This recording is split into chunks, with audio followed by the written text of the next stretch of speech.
అనంత కరుణామయుడు, అపార కృపాశీలుడు అయిన ఆ సర్వాంతర్యామి పేరుతో ప్రారంభిస్తూ, నేడు ప్రపంచ కార్మిక దినోత్సవ సందర్భంగా ప్రపంచంలోని ప్రతి కార్మిక సోదరికి, సోదరీమణునికి అందరికీ హృదయపూర్వక నమస్కారాలు. కార్మికులు పసిపాప నుంచి పండు ముదుసలి వరకు కార్మికులే. శ్రమించే ప్రతి ప్రాణి కార్మికుని కిందికే వస్తుంది. ఎందుకంటే ఆ విధాత ఈ సృష్టిని కార్మికులుగా చేసి పంపడం జరిగింది.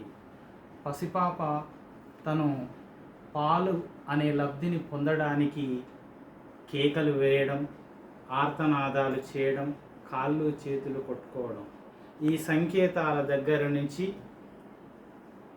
పండు ముదుసలిగా మారినటువంటి ఒక వ్యవసాయదారుని వరకు తన క్షేత్రంలో చెమటను చిందిస్తూ ఆ చెమట చుక్కల ద్వారా ఆకాశపు కిరణాలను చూసినప్పుడు ఆ చెమట చుక్కల్లో నుంచి ఆ వ్యవసాయదారునికి కనిపించే సప్తవర్ణ ఇంద్రధనస్సులో తన స్వామిని చూసుకుంటాడు.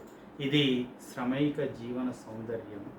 అందుకే ఈ సమాజము ఎవరిని గౌరవిస్తుందయ్యా అనంటే, ఎవరైతే అహర్నిశలు అదృష్టాన్ని నమ్ముకోకుండా శ్రమను నమ్ముకుంటారో వాళ్ళనే గౌరవిస్తుంది, వాళ్ళకే సలాం చేస్తుంది, వాళ్ళకే గులామైపోతుంది.